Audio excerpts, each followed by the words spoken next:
అనగనగా ఓ అడవి. ఆ అడవిలో ఒక్క సింహం. ఆ సింహం అటు ఇటు తిరుగుతూ అడవికి రారాజులను ఎర్రవేగుతూ ఉంటుంది. ఆ సింహానికి ఒక కొడుకు ఉన్నాడు. ఆ చిన్న సింహానికి పొగరు ఎక్కువ. ఎవరి మాట వినేవాడు కాదు. అందరితో మూర్ఖంగా నోటికొచ్చినట్లు మాట్లాడేవాడు. ఒకరోజు చిన్న సింహం తన నాన్న వద్దకు నడుచుకుంటూ వస్తుంది. నాన్నగారు, నాకు క్యాలిక్యులేటర్ కావాలి, డబ్బులు ఇవ్వండి, నేను టౌన్కి వెళ్ళి తెచ్చుకుంటాను.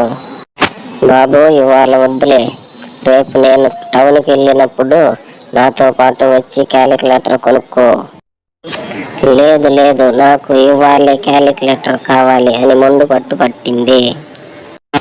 చేసేదేమీ లేక డబ్బులు ఇస్తూ ఒక్కడవే వెళ్ళకు, దారి తెలిసిన వారిని ఎవరినైనా వెంట తీసుకువెళ్ళు అన్నాడు. అయితే పొగరుతో కళ్ళు మూసుకుపోయిన చిన్న సింహం ఎవరిని వెంట తీసుకోకుండా ఒంటరిగానే టౌన్ వైపు బయలుదేరింది. కొద్ది దూరం వెళ్ళాక చిన్న సింహానికి కుందేలు ఎదురయ్యింది. ఓ చిన్నరాజా, ఎక్కడికి వెళ్తున్నావు అని అడిగింది. క్యాలిక్యులేటర్ కొనడానికి టౌన్కు వెళుతున్నాను. టౌన్కి ఏ దారి వెంట వెళ్ళాలో చెప్పనా అని అడగగానే సుర్రున కోపం వచ్చి, టౌన్కి వెళ్ళే దారి నాకు తెలియదు అనుకుంటున్నావా? అన్నీ నీకే తెలిసిన దానిలా నాకు దారి చెప్పడానికి వచ్చావా అన్నాడు. అది కాదు, టౌన్కి ఏ దారిలో వెళ్తే బాగుంటుందో నీకు తెలియదుగా. అదీగాక టౌన్లో సర్కస్ నడుస్తుంది. సర్కస్ నడిచినప్పుడల్లా వాళ్ళు జంతువుల కోసం అడవిలో ఏదో ఒక దారిలో గొయ్య తవ్వుతారు. జంతువులు తెలియకుండా వచ్చి గోతిలో పడితే వారు తీసుకెళ్లి సర్కస్లో ఉంచుకుంటారు.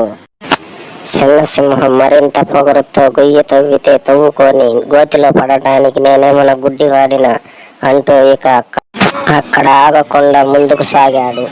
తన మాట వినకుండా చిన్న సింహం వెళ్ళిపోవటంతో కుందేలుకు కోపం వచ్చింది. వెళ్తూ వెళ్తూ చిక్కుల్లో పడతావు, అయినా మరీ అంత పొగరు పనికిరాదు అంది.